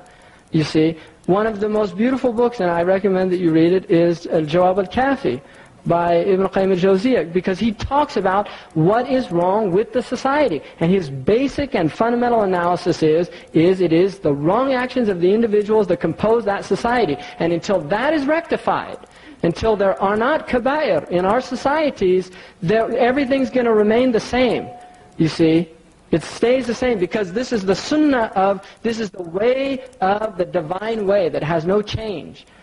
You see, Allah says that in the Quran. If you read the Quran with ta'ammud, with reflection and depth, it becomes very clear why societies are destroyed and how they're rectified. You see, and we should never forget that Islam is not an ideology. Islam is not an ideology. It's not a political ideology like communism or capitalism or something like that. Islam is a deep, transformative, spiritual power that transforms the individual and transforms the society. It has political aspects, it has social aspects, it has all these aspects, but that is its fundamental power. You see, the power of Islam is in the power of personal transformation. That is the power of Islam. And personal transformation leads to social transformation. That is the sunnah of Allah. You cannot create social transformation without personal transformation. That is not the sunnah of Allah. And you can find that in the Quran and in the sunnah of the Prophet ﷺ. You see, you should do it. I mean, your first victory every day is Fajr. You see, but even higher than that is Qiyam al-Layl. But the victory over Shaitan, the first victory that begins every day is Fajr. You see, if you did not win that battle, you lost the first battle of the day. One down and several to go. That's what Shaitan says. We got him there, so everything else is going to be a little easier. But if you got up for Fajr, رَغِمَ أَنْفُ الشَّيْطَانِ, his nose is in the dust. You see, and then he's a little worried. He got up for Fajr. I'm going to have difficulty today.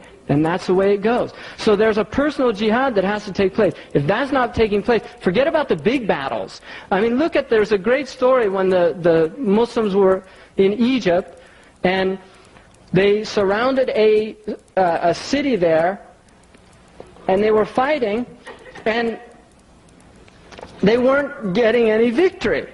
And so the Amir sent out to find out, were they praying the prayers on the time, were they doing everything? And they said, the soldier came back and told him, everything's doing, they're getting up, doing night prayers, everything. The only thing they're not doing, cleaning their teeth before the prayers, because there's no siwak, right? There's no sticks. So he said, go and find some tree branches and bring them back. And so they made these, so all the Muslim soldiers started cleaning their teeth, and these Egyptians looked down from the fort, right? And they said, the Muslims sharpening their teeth, they're getting ready to eat us, right? And it created such fear in these people, they just surrendered, you know. Okay, I'd like to go on to the next question.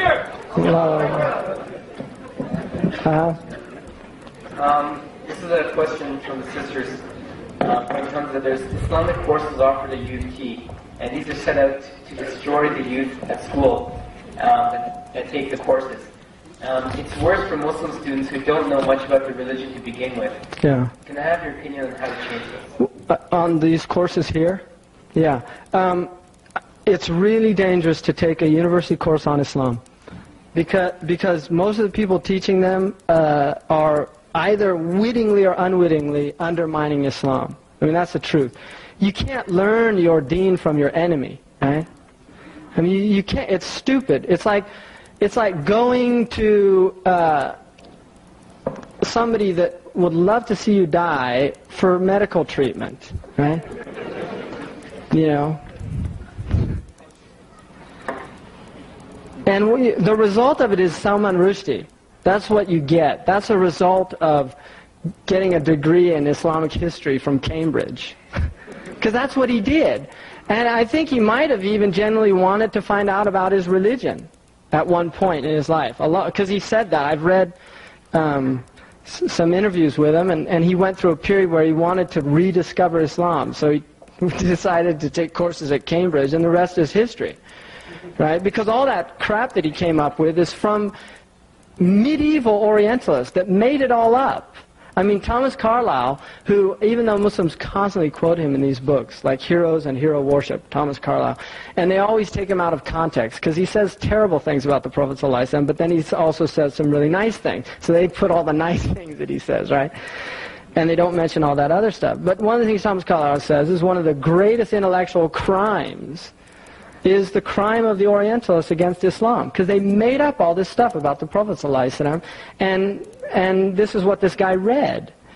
So that's unfortunate. These people, most of them, they say we're objective, right? The university is an objective system, right? Well, the fact that the vast majority of professors in Islamic studies happen to be from a certain area of the world that doesn't really like Muslims very much is kind of unusual objectivity, right? And they definitely have political agendas a lot of times in the classes that they teach. And also, a lot of their arguments, if you're not well grounded in your deen, a lot of their arguments are very well convincing. You see, if you haven't really studied Islam in depth, they can do objectively, right? It's called what the Arabs call putting the poison in the honey, right? You see, you say what a wonderful religion Islam is, and oh, it created this great culture, and da-da-da-da, and by the way, right? And then they'll bring in the poison, you see, and they do it very subtly. So you don't realize, it's like giving the person a little bit the way the European women used to kill their husbands, is they put a little bit of hair every day in the food, right? And then they'd get these balls of hair in the stomach, and eventually die, right? So you give them a little bit at a time, right? And then by the end of the course, the person's totally confused. The way to change that, the first thing is that, I'll give you a good example. In California, there was a young, not so young, but Pakistani man whose daughter went to 7th grade. And she brought home this book that had a chapter on Islam. And it was all, the prophet was a Bedouin, camel trader, and blah, blah, blah. All this rubbish, right? And he got so angry, he started this letter writing campaign and got all of these people to write letters. Now, I'm sure there were many Muslims that just read it and said, that's terrible, you know, and then, yeah, no, none of that's true, but they don't do anything about it. See, most Muslims, if there's fitna, they become great letter writers. I've noticed that. Like in communities, whenever there's like trouble, boom, you get these people that become the biggest activists in the world. They're calling up the phone, did you know what so-and-so did, and blah, blah, blah. And it just gets them going, right? But things about deen and about islah, about rectification and changing, everybody's an armchair Muslim, right? That's terrible, that's horrific, and we should change that. But they don't get up out of the armchair. Well, this man did. And because of that, because of his efforts, the California textbook now in 7th grade has an excellent chapter on Islam. I mean, he went to the very tops of the educational board in California, had Muslim writers come in, and they showed them how it was all incorrect information, and they changed it, you see. And that's what that person did. People have to monitor these classes. They have to monitor what's going on. People that know what they're talking about have to be in there and put pressure. You can put pressure on these people, and they should not be allowed. There's some woman teaching Islamic studies in California that was using Salman Rushdie's book as the textbook, right? And that's all based on the fact that there are not Muslims with enough ghira, what's like their jealousy for this deen or their love of this deen that makes them go out and do things, right? So that is a jihad, and it's also a dawah. And dawah is nothing other than jihad. There's no such thing as babu dawah. In books of fiqh, there's no chapter called the chapter of dawah. There's a chapter called Babul Jihad, and the first section on it is dawah. So that's a jihad, to go out and change what these people are doing, because there's a lot of people out there very well funded. I mean, the Ahmadiyya are so well funded, it's unbelievable. You go all over California, in all the bookstores, and the Islamic section is filled with Ahmadiyya books representing Islam. And they're really well published and all this. Where's that money coming from? The same with the Baha'i movement, very well funded.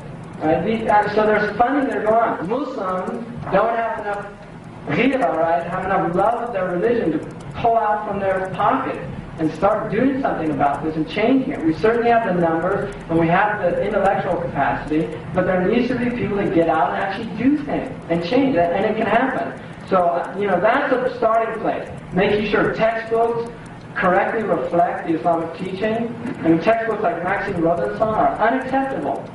I mean, I've seen so many comparative religion books. They'll have the chapter on Buddhism written by a Buddhist scholar. They'll have the chapter on Protestant written by a Protestant scholar, on Catholicism written by a... Then they come to the Islamic section, and it's written by, you know, some Christian or Jewish writer that has a PhD in Islamic studies. Right? That's what is objectivity. We're being objective. If a Muslim wrote it, right, it wouldn't be objective, would it, right? Well, why do you let the Buddhists write about the Buddhism? Well, because it's Buddhism. Okay.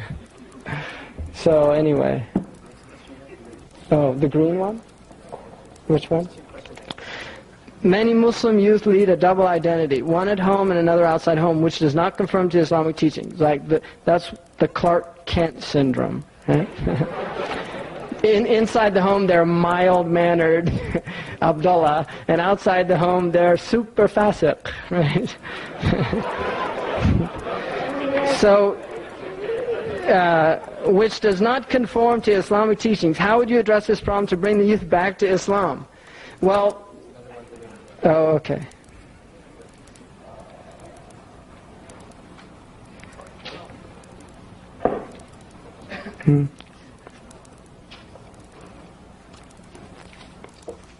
Yeah, I don't find it. Anyway. Oh. Yeah. Islamic course at U of T is set out to No, this one's a different one. Oh, yeah. That's right. Sorry. Now I'm about 25,000 feet coming down. This one. Okay.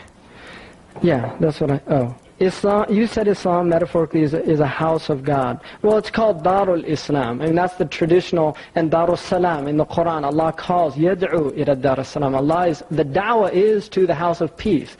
So it's a Quranic term.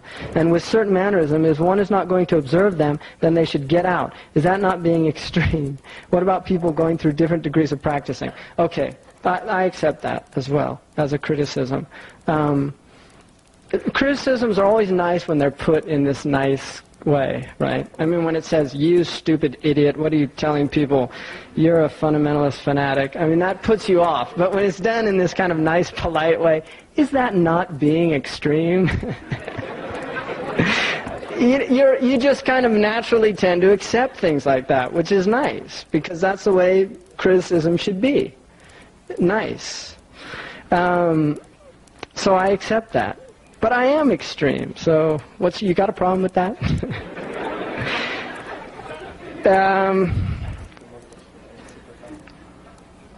You know, where I got that from, actually, I go to the prisons, right?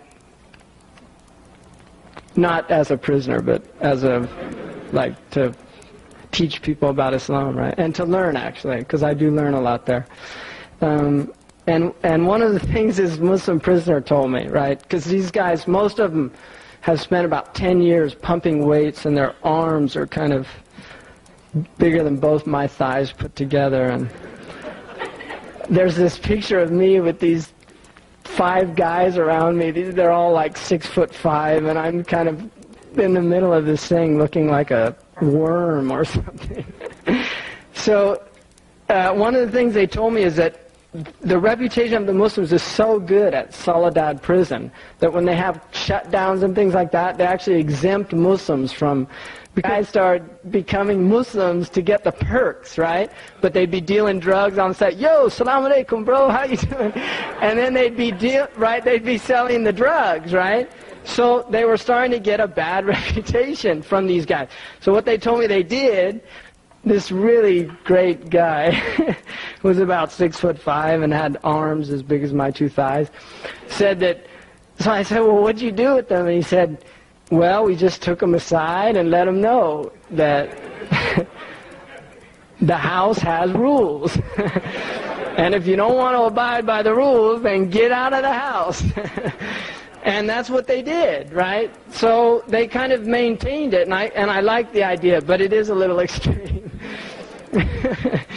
So I do believe that, and I really mean this in all sincerity, particularly in this country, but really all over the Muslim world, we've had incidents, really, of young Muslims like actually throwing acid on women's legs in certain areas of the world, considering that like Amr bin Ma'ruf and Nahi anil Munkar, right? Like enjoying, I mean, that has happened, right? Things have gotten totally out of hand, you know, and that is not the methodology of the Prophet. First of all, sallallahu alaihi wasallam, Islam does not allow for vigilantism. There is no vigilantism in Islam. You cannot take the law into your own hand. That is why you cannot go out and kill Salman Rushdie. You cannot. A Muslim cannot go out and shoot Salman Rushdie. Because we have a system, a nilam. It's not fawda. If all of a sudden we just say, everybody take the law into your hand, we'll have people out there blowing people's brains out, you know, because for whatever reasons. I mean, I had somebody tell me once, I guess he learned Hanafi fiqh, and I prayed without a hat on, and he told me, next time you come in this mosque, if you pray, I'm going to tear you up or do this or that. And I was like, okay. I'll wear a hat next time, right? The last time I went to that mosque, right? So I really believe people are at different evolutionary levels. Muslim women that are wearing hijab today, 5 years ago, were not, or 2 years ago, or 2 days ago. So there is an evolution, and we have to be aware of that. As well as Muslims that were praying, some Muslims only prayed Jummah last year, and this year they're praying all 5 prayers. Some people are praying all their prayers at the end of the day when they get home from work. You know, so people are at different stages in their spiritual development, and that is something that we always have to be aware of and concerned about, right? I mean, there's Omar's method, radiallahu anhu, which is off with their heads. And the Prophet ﷺ tempered that down. You can see the transition of Omar. You know, Abu Bakr's method, radiallahu anhu, was to kind of be gentle and forgiving for certain things. And the Prophet was the most of people that made ease for people. I mean, if you look at the man who came and he said to the Prophet ﷺ, halaktu, you know, I've destroyed myself. And then he said, what happened? He said, I was with my wife during the day in Ramadan. So the Prophet ﷺ said, you have to make kafara, right, to expiate that. And he said, what do I do? And then he said, well, you have to feed people, right? And he said, I don't have anything to feed people with. So the Prophet had somebody go get dates from the Bayt al-Mal, and he gave the man dates, and he said, feed the people with these dates. He said, who do I feed? He said, the poor people. He said, there's nobody poorer than my family. He said, then feed your family. And he laughed. And the point is that the man had made tawbah. He was genuine in his tawbah. And so the Prophet ﷺ made it easy for him, because the point is not to be harsh. The point is to bring people back to Allah. And if you see them coming back to Allah, don't push them out. And the Prophet didn't say to him, what a wretched man you are. You did that, get out of here, get out of my faith. That's not the way of the Prophet ﷺ. And a lot of people, unfortunately, are like that. So I agree with you. I was just using an extreme example, because it upsets me. You know, when I became Muslim, the first thing I did, I read all these books, right, about the Sahaba and Umar radiallahu anhu, all these things. And then I went to, I won't name the country because it's not really fair, and I saw all these Muslims, and I was like, what? I mean, who are these people? You know, what do they have to do with Islam and with this teaching? And to me, they, you know, one of the du'as in the Quran is, رَبَّنَا لَا تَجْعَلْنَا فِتْنَةً لِلَّذِينَ كَفَرُوا لَا تَجْعَلْنَا فِتْنَةً لِلَّذِينَ كَفَرُوا. Oh, our Lord, don't make us a fitna, right, for those who disbelieve, right? And that means don't make us like in Bosnia and Herzegovina, right? They're a fitna now, because those people that are fighting them, they're in big trouble. I mean, they are. They're in big trouble. What they're doing to those people is a terrible thing. But it also has that, you know, don't let us be an excuse for people not to become Muslim, which is what the Muslims are now. I mean, people, if you call people Islam, they say, Islam, you mean like they have in the Middle East? Right? Or I was in Pakistan, or I was in Morocco, or I was in somewhere, you know. So it's upsetting to see that Muslims that claim to be Muslims, and then they behave the way they do. And I do it sometimes too. So, you know, somebody once said, like making fun of people, it's a bad habit. لا يسخر قوم من قوم عسى أن يكونوا خيرا منهم. And Allah says, be shuhada, ولو على أنفسكم, you know, bear witness even if it's against yourselves, right? So I mean, Muslims have to have insaf. They have to have justice, and they have to have that when they deal with people and when they deal with themselves. And so, you know, there's one man once said that when I looked at people, I cried out to God for justice. But then when I looked at myself, I cried out for mercy, right? So it's easy to condemn everybody outside yourself. There's a beautiful hadith of the Prophet ﷺ. He said, "Man qala haraka an-nas, fahuwa ahlakuhum." The one that says the people are destroyed, he's the most destroyed of them. Because it's kibriya, it's like a arrogance. You look at other people and you say, they're all worthless, good for nothings. Except me, of course, right? And that's a real bad state to be in. There's a lot of Muslims fall into that state. Oh, go ahead. Bismillah. Go ahead. Assalamu alaikum. Alaikum salam wa rahmatullah. If Allah knows everything, He should... Is this a trick question? No. Okay. It could be to you.